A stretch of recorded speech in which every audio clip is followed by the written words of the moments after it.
Okay, welcome back, everyone. Thank you for joining me. Today, we're doing another lit book talk with another children's book author.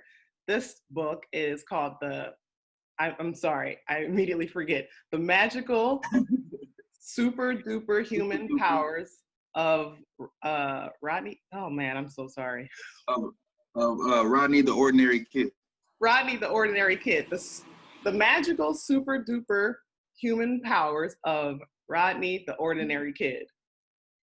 Yes, ma'am. Awesome. And this book is written by John, who is with us. We're going to talk about a few different um, things as it relates to this book. And I just want to thank you for joining me today. Hey, thank you. Thanks for having me. It's my pleasure.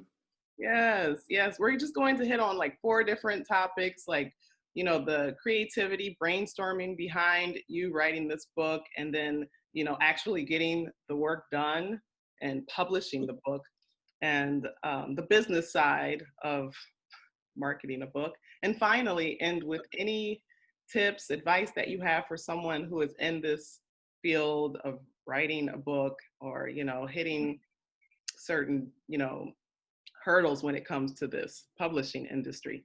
So Definitely, definitely. awesome. Um, Let's start with first. Just tell me a little bit about who you are. okay. Well, my name is John Martin Sr. I've been an author for like the last year and a half. Prior to that, I do run a marketing company. Team Strong Inc., which is a big marketing company here in Des Moines, Iowa. We do national campaigns for all kinds of different small to large businesses all over the United States. I was also a promoter for several years, doing comedy shows, national act comedy shows, parties, black and white parties, all kinds of different things. I've done that for years. I'm a father of two. I have a 20-year-old son, and I have a 14-year-old daughter. And I've been a parent all 20 years, so uh, real involved with parenting. I have a passion for kids. I have a passion for just showing kids a different way. I can't wait to be a grandfather. I know my son's only 20, but I want to be active.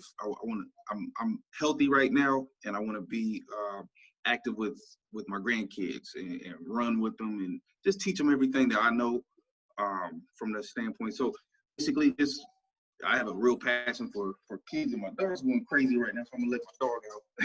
Oh yeah, no worries, Yeah. no worries at all. Yeah, wow, you have quite the background though, and I mean it's amazing some of these experiences that you've had, and I know that they've come in handy when it comes to putting this book together.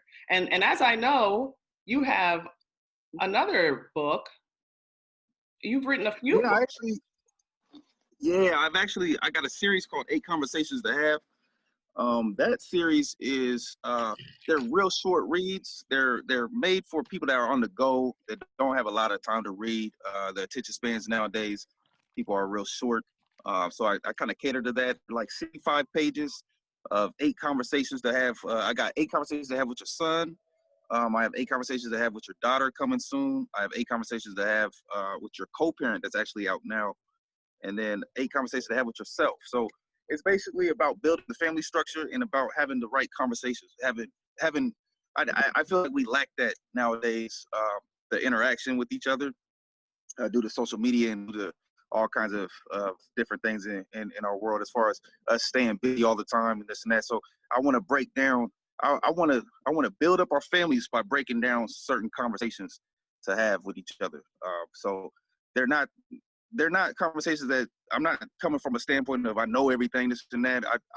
I talk about a lot of the mistakes I've made in the years of being a parent to a son. So these are just added conversations to add to your arsenal of being a parent or dealing with your co-parent. Like, these are very vital conversations to have with your co-parent on why it's important to put our selfishness behind us and really dive into our kids, and really take care of our future. I feel like we gotta lay that blueprint, you know. So Nice. I think that's really great, actually, because yeah, you know, a lot as adults, we think like you can look in retrospect and you'll think, man, there's so many things that I wish I had known, or you know, yeah, I wish I yeah, could just go back and teach my younger self X, Y, and Z. But us as parents, we actually have that opportunity to go ahead and like get them while they're young. But also, hmm, what I really like about what you just said is that it's almost like bite-sized pieces of this yeah, information that is really vital to our community. Yeah, to building the family structure. I like that. Yeah. yeah. So The real. Oh, go ahead. I'm sorry. no, I just had to like insert that because I saw that you had written some other books that were, you know, beyond children's books. So Yeah, yeah. They're real digestible, really bite sized. Um, I see a lot of people carrying them in their back pocket. You know, I go to a barber shop and I'll see a barber with one in his back pocket, and they're really kind of like reference guides. So um, I like the fact that they're real portable. You can take them wherever. I see some ladies keep them in their purses. You know, and it's just really convenient. that's so good. Good. Okay. All right. Well, well, let's transition back to our the magical super duper human powers of Rodney, the ordinary kid. And Okay. where did you get the idea for this? Okay. Well, first, can you see me? I'm about to go outside. I gotta walk this dog. He's going crazy. No worries. Um, I see okay. you. Everything is All right. clear. Cool. Cool. Cool. Cool. Okay. So, I came out with the name Rodney because I think that's kind of a universal name. It's kind of a diverse name. I didn't want to put like a typical stereotype on the actual character, but Rodney is a young kid. He comes from a poverty background. He comes from a really challenging background. He comes from a single parent household. His mom's a young mother, and she really doesn't devote a lot of time to him. You know, she's still partying every day, this and that. So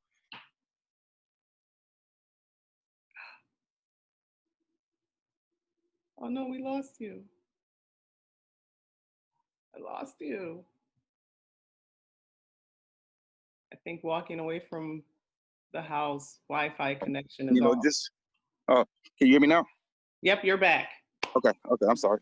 I don't know where I left off, but it's basically a story of a young black male that just goes through the typical things that we go through, whether it's you know, the single parent household where his mother's not very involved with him.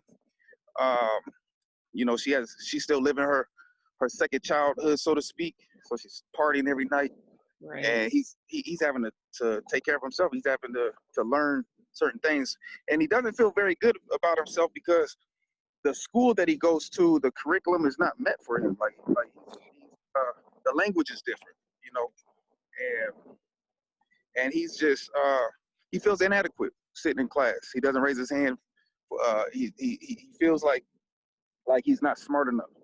So the superhuman powers come into play, and I say human because we all have them within, right? So basically, he he's walking one day and he finds a ring on the ground, and he puts the ring on, and he feels like they give him a sense, like all of a sudden he just snaps with a whole sense of identity, and he prospers from it. He feels like he just put on a ring of superpowers. So he starts raising his hand in class. He starts really planning out things and standing up to bullies and all kinds of different things that that at one point before the ring he felt like he couldn't do.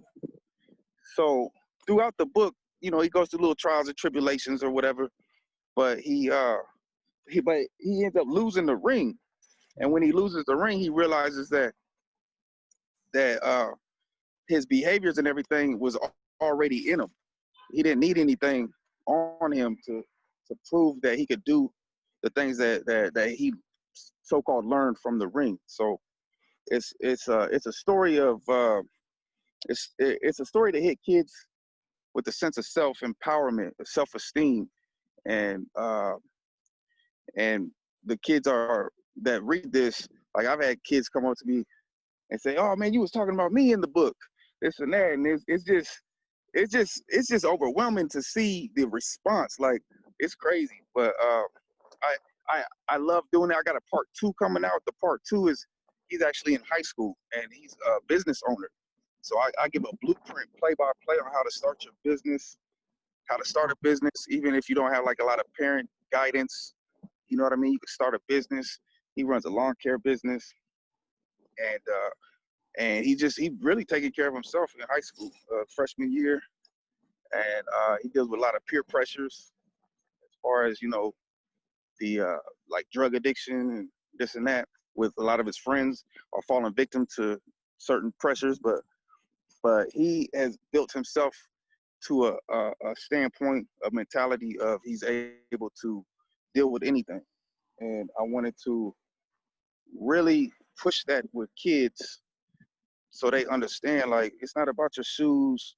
It's not about, what you have on you. It's really, you already got every tool that you have within you that you can make anything happen.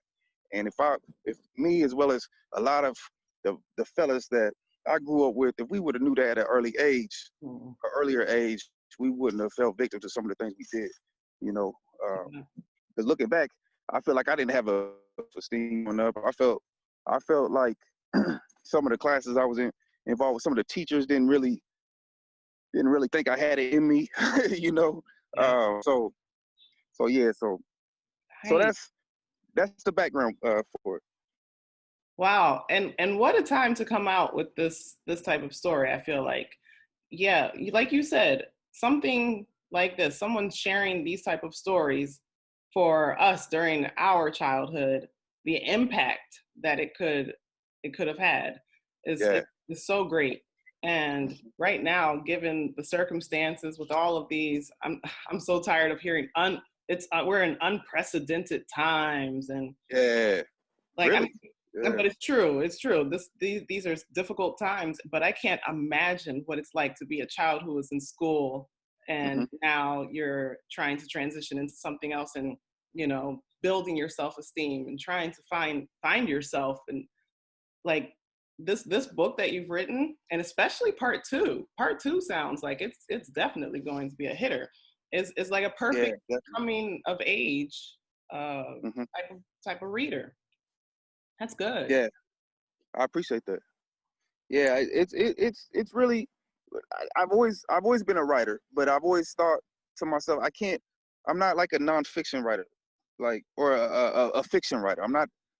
I can't. I mean, I can, but everything that I do, I try to have a strong purpose with it. I try to benefit someone. Like I could come out with a book and write a love story, or all kinds of different things that aren't as, to me, wouldn't be as beneficial to my surroundings, because I see a lot of kids. Like I grew up raising my son. I grew up active, involved in the classrooms, and I see these kids. I see these kids that come in with their head down, and it's like you could say a little bit to them, and it'll really spark them. Like they don't need that. They they don't need much. It's already in them, but they just need a little push every now and then, a little bit of guidance, a little word of encouragement. It goes a long way with a lot of them. It does. It But they're does. not getting it at home. So Yeah. I hear what you're saying, because even for me, there's one teacher who will always stand out to me in 10th grade, my English teacher, and she just believed in me. I was so shy. I didn't like to participate, but she just always would, encourage me and, slide little poems into my like grade book, like, or into the notes on my grading. And it would just like give me that, like, I don't know, that little extra, right? yeah, yeah. But like you said, it was already in me. It was already there. But she like helped to bring it alive. So yeah, those things are so practical right now. Definitely. So, but okay, well let's move on to you getting this book put together. Like, what did that look like? Because Well, it took a while because I was super busy. Like anybody that's busy, give yourself time first off. Like, you know, I said some like in the beginning. I mean, it took me about 3.5 years to just put this all together because when I first started writing it, I was really in tune with it. I was really encouraged with it, and I was excited. And then life happens. Things are going on. Single parent most of a lot of the time, and I set some deadlines to begin with, and then when I didn't hit the deadlines, it was kind of discouraging. So I really suggest people just set their deadlines, be more realistic. Mm. Look at everything that you got going on. You know what I mean? But uh, it was a process. Like I linked up with a local artist, illustrator, and he seen my vision from the beginning. And the funny thing is, the picture of Rodney, he looks like my son. And I reached out to this guy. I made a post on Facebook, and I was asking people to, I was just asking for an illustrator, a local illustrator. And somebody pointed me in the right direction. His name, Ryan Morrison. And I reached out to him, and I told him just a little bit about what I needed. And next, like 24 hours later, he came out with this sketch of what Rodney looked like. And I'm looking at Rodney, I'm like, man, that looks just like my son. And this Ryan never seen my son. He never seen anyone, right? Like it was crazy how that worked. So he then we started putting that together. I put the other characters, I was writing, then I would scrap it. Then 6 months later, I would start putting it together again. And then I finally, me and my business partner Jessica, she said, "Don't you have a book out?" And I said, "Yeah, but it's not done." And she was like, "Man, you need to go ahead and put it out." So that was just a little bit of encouragement at that point. So 3 years later, I ended up putting the book out, and I used a local publisher, and then I started just selling them out of my trunk. Like that's how I move. Like I don't want to just have them stationary somewhere. I like to move. I like to put things in people's faces and Nice. just explain to people how, what it means. I mean, that's how I sell things, I guess. But that's how I've always been able to sell things. So it might not be the best approach as far as, I mean, it is in Barnes and Noble, and it's on in Amazon and those outlets too. But I really feel like as an author, I want to keep my stuff on me all the time. So I always have a trunk full of my books to sell wherever I go. That's So good. yeah, That's real that's good. helped. Yeah, that's helped me because you are your brand. You gotta get it. You gotta help yourself get it out. You can't rely on Amazon or Barnes and Noble. They're taking a big chunk anyway. They really are. They really, really are. Yeah, they're taking a big chunk anyway, which I get it. I mean, Barnes and Noble's touching what 70 million people a week. I get it. I understand that. But at the same time, like, you have people in your own community that don't reach Barnes and Noble. They don't reach Amazon, and these are people that really support. So I sold over 4,000 books in the last year, which my first year, it's a great feeling. I don't feel like I've my potential, but 4,000 books, and That's it was incredible.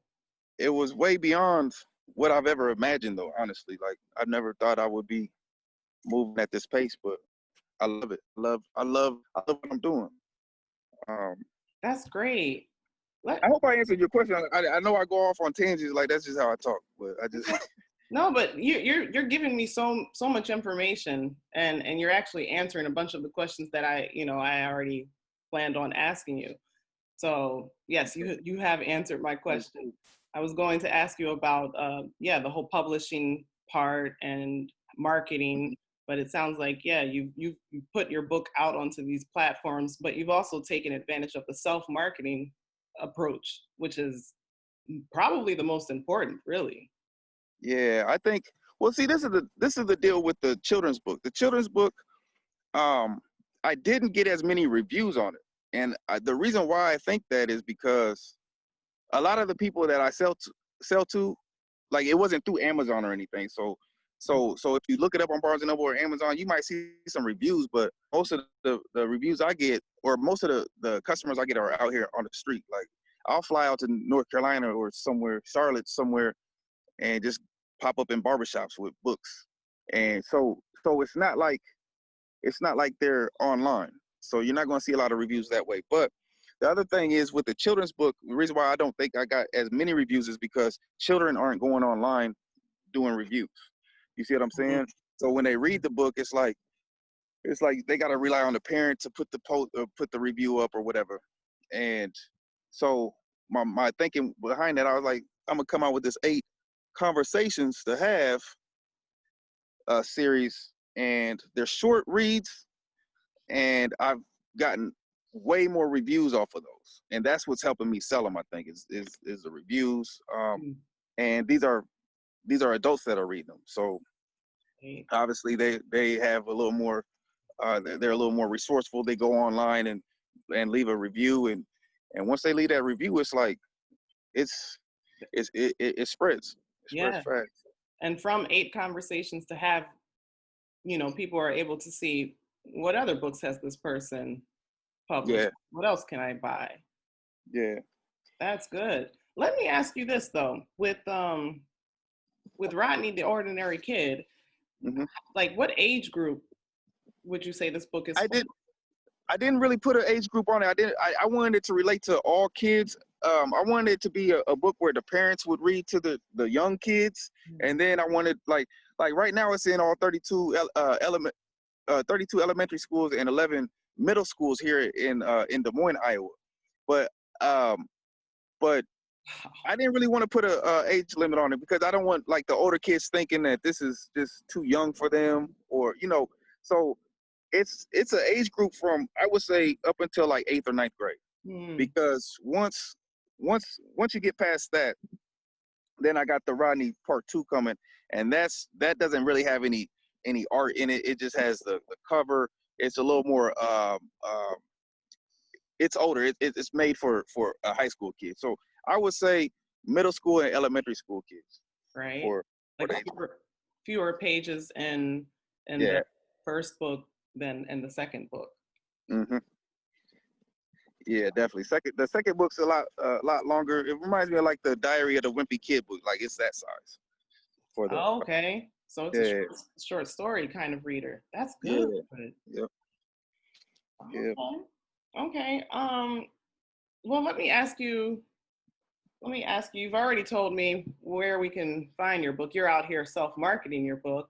Do you have any goals for eventually, hopefully, getting into a traditional publisher or anything like that? You know what? I do have some goals. I don't know about the traditional publisher approach, though.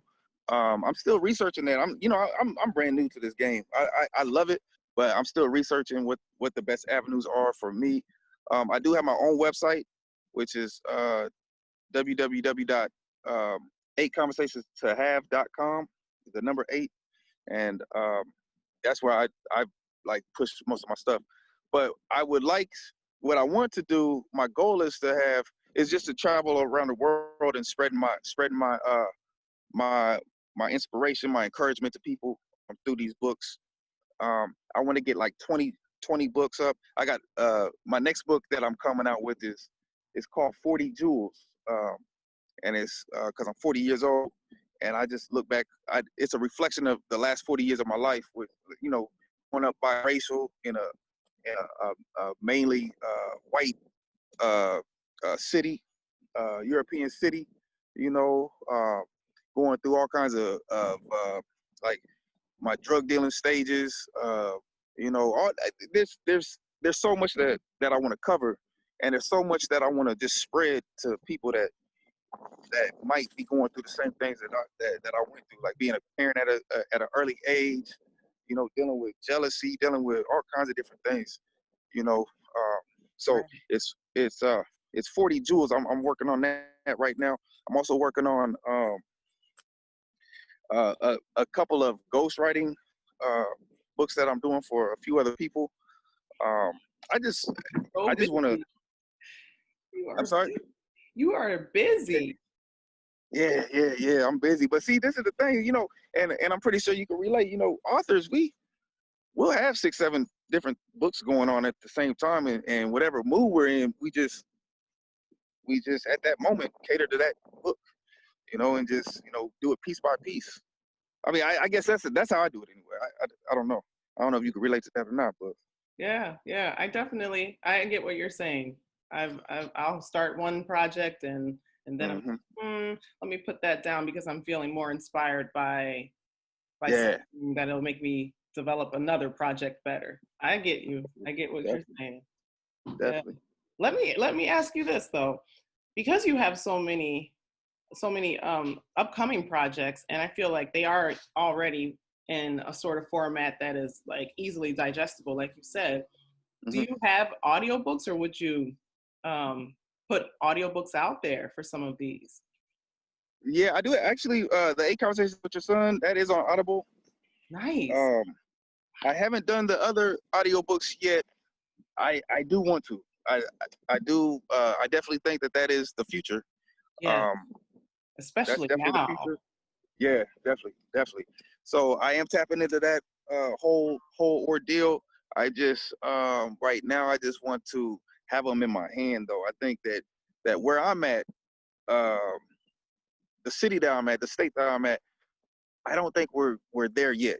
I think it's still pretty untapped with the physical copies where Mm. I'm at. So as long as I can get out here and as long as I'm healthy, as long as I can move, that's the approach that I'm comfortable with. I know I got to get uncomfortable at some point and just really focus on the online and the that avenue, the audio avenue too. But for right now, I want these physical copies all over the place. That's what I I'm I know. I feel you. I trying do. to I actually do. do. But yeah, to follow up with that audio, did you record your audio, or did you get someone to record for you? I actually my business partner with my marketing company. She's actually a professional voiceover specialist. So Wow. yeah, so we have a studio in our office, and we just sat back and got to it, and it's time. I mean, it's really time consuming. Yes, You that's know? why I'm asking. I'm asking Yeah, because I might need to reach out to you guys about this. definitely, definitely. What we're trying to put together now is a publishing company, and we want to. I mean, there's all kinds of things that we're doing to help other authors, and so yeah, definitely reach out to us anytime. We would be more than happy to help. She has a little bit more time than I do. Where can I access your website and learn a little bit more? Yeah, okay, so it's teamstronginc.com. We're actually a little bit about the marketing company. We're actually for right now you could look up at that website, but for the last 4 years we've been a real marketing and production company. Recently, we are changing our whole approach. Um, we're changing our website to be more strategies and consulting. Mm. So that's the avenue that we're going into. We can still do the productions and everything like that, and do the audio for you and everything, but it's more or less a company where we would rather use our experience and coach other individuals through a process. So it's teamstronginc.com. TEAMSTRONGINC.com. Nice. Yeah, that's definitely helpful, and I will be reaching out. Yeah, And please do. yeah, that's great. I like that it's a consulting. It's got a Yeah, consulting angle, but you have the background and all of these. Oh, just navigating this publishing industry is it's intimidating. Like for yeah, someone who didn't, I didn't go to school to write, and I know so many authors now that are like, yeah, this wasn't really in my background, but it was yeah, terrifying, or there were so many challenges. yeah, So yeah, as much help definitely. as we can get out here, yeah, I'm definitely going to share that. But we can end with just you kind of telling I mean, you've dropped so many jewels, 40 jewels. Hey, thank you. I get to rambling. I tell you what, I like to talk. I like to, I like to share what I know, you Yeah. know, or I can't even say share what I know, share what I've experienced, because everybody has a different outlook on knowledge, and so Yeah, yeah, but it is helpful. It's definitely useful. Someone out there, definitely a young Rodney and a young girl too. There are yeah. people who could, because I see lots of children and teenagers during this time, Mhm. especially with all of these homeschool, virtual school, like the whole paradigm of education is about to shift. But what Yeah, I oh see yeah, for sure. is people are going to want to do their own thing. Hmm. Especially we have the internet right there at our fingertips. So Definitely. you sharing your experiences and these stories and making it so that like it's super relatable. It's gold. But Thank you. I yeah, like appreciate that. I really do. I appreciate you grasping the concept of that I have for them. Because it's to me they're much more than books. They're like I've had people tell me, how much they've helped them, and it's crazy. Like that keeps me going, because when we release a book, we're all kind of apprehensive of the response. Even though we feel like it might be a good read, it doesn't matter what we think. It matters what the customer thinks, right? So to get good feedback is like, it's just really it helps us authors more than I think people know. It really hits it really hits us to really think that people like this last book I had, 8 Conversations to Have with Yourself. Like everybody that I've asked about it, because I'll go back and ask people feedback. If mm, they ain't if they're not moving fast enough for me, I'm gonna ask them. But I gotta understand that people read at their own pace. People take time, and people take notes. Like I never took notes. I got kicked out of school, so I never was really that involved in school like that. But I'm finding out now that people actually take notes, they highlight everything. And everybody that I've asked about this 8 Conversations to Have with Yourself book, they say, "Oh, I'm reading it again. I'm taking notes." And I'm like, "Really?" I like it. I'm baffled. I'm really. Every time I hear something like that, it just puts me in a whole another atmosphere. Like it's crazy, crazy, crazy.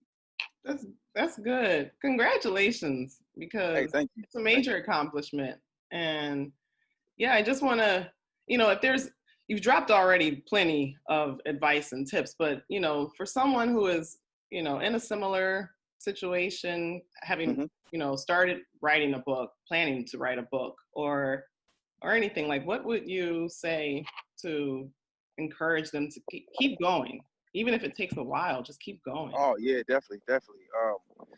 There's a couple different things. One thing is like I said earlier, just make sure you put a realistic pace on yourself, because if we don't hit certain goals, we'll kill our own momentum. You know what I'm saying? And momentum is very important. Don't tell the wrong people, your goals or dreams, because not everybody has the vision that you have, and not everybody's going to understand what you're doing. So when you tell somebody an idea, or oh yeah, I'm about to write this book, this and that, and they're like and they don't give you the feedback that you're looking for because they're not as excited as you are, just realize they're not supposed to be as excited as you are. They're not the ones writing the book. They're not the ones with the vision. You know what I mean? So don't take their words, or just take them real lightly, and just keep it moving and stay focused and keep writing. And the other thing I would also say too is write, develop your style. Don't write above your audience. You know what I mean? If you're trying to hit a certain demographic, figure out who you're trying to target and talk the language that they speak, that they can understand. Don't try to be too up in the air with it, too high, too intellectual at times, too, just people don't need that. People want to read stuff that they could grasp, stuff that they don't have to really think too hard on, but still think about it. You see what I'm saying? They still want to learn, but don't just give them all kinds of. Don't talk above yourself. And I learned that from Damon John. I read Damon John's books, and it's like he's talking to me. It's like he's just like we're having a casual conversation, and that really has has empowered me to write like that. Just to write, just real casual, just like I'm talking to you. And I think that people are more receptive to that. I agree. 100%. I do agree. Yeah. Yeah. I know that I said I was going to let you go, but just you made me think just one more question and then it's over. Oh, hey, I got time. We good. Because you're giving so much useful knowledge. I'm just thinking also, you've done so many different things. I'm thinking, is there anything that you could, go back and do over or do differently as far as this whole, process of writing and publishing and marketing? What I could do differently? Um, that's a good question because I probably I'm so new to this. I kind of don't know. Like what like give me some years. Like I'm a rookie. Same. I'm a rookie to this. But as far as like business, I can say this is what I could say is when it comes to a business and your visions, don't worry about telling someone and them taking your idea. Like that's a big thing that I hear a lot of my consulting clients.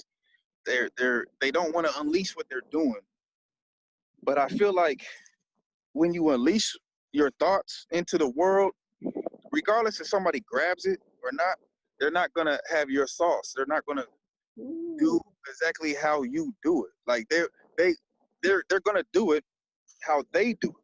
But what's important is God gave you a vision to do it your way, your special way. You see what I'm saying? So who cares if you say, hey, I'm gonna drop a kid's book and then next week your neighbor's dropping a kid's book. So what? Like don't get caught up on that. Like that's maybe you inspired them. Maybe you inspired them to do it. And that's always a good thing, regardless of how it's done, as long as it's done, you put it into the world, you brought your vision to it. And I see so many people stopping what they're doing, Yes. worried about somebody else. And I'm like, man, once you get that vision, you got to run with it. You can't stop your momentum. Momentum's very. I talk about this in 8 conversations I have with yourself. Your momentum is very important because it's the energy that you have to create for your project. And too many of us, we look on the outside of us. We look to our friends to give us an okay to do something. We look for our parents. We look for everybody else to say, "Oh, that's a good idea," and to give us affirmation. But it's all on us. If we got that vision, we see it all the way through. We put it out. We're gonna feel good about that, regardless of how it does. If it sells 1 copy or 50 copies or 5,000 copies, like who cares? Just get your work out there and be happy about it because because the more you do it, the more you're gonna grow and you're going to make the mistakes that you need to make in order to be an expert, in order to be, the cream of the crop. You got to make those mistakes. So True. Yeah, it's true. I do agree with that. Self-gratification, self-love. You gotta hit yourself first. yeah, Trust yeah, self. exactly. This feels like a Sunday sermon. Amen, brother. Amen. Yeah, well, Really. it is Sunday, so Yeah, it is. It is. No, I'm saying that because I feel inspired just having this conversation with you. thank you. Thank you. No, I appreciate you being inspired. Like this, that's the purpose. That's my purpose. That's what I try to do. I just try to enlighten my surroundings. Um, Well, keep and on. give what I have, even if it's a little bit. I got to give it away to keep it.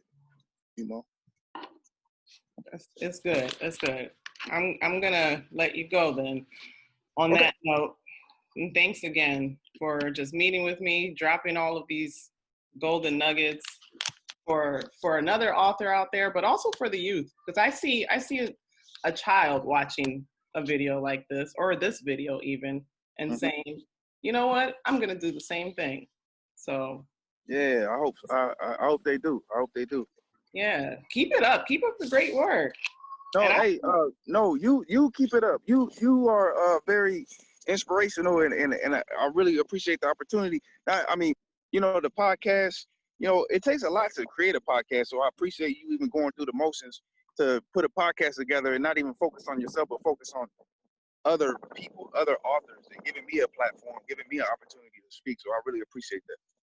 yeah, well, it's my pleasure. It's my pleasure. And again, thank you. I'm definitely going to be reaching out to teamstronginc.com. Strong Ink. Yep. I'll email you from our email. Yeah, from our email thread. Awesome. Yep. John. Okay. Well, Thank you. Yes, thank you. And have a great day. Okay. Yeah, we'll be in touch. All right, you do the same. Thanks. Blessings. Blessings to you too. Take care. Yep.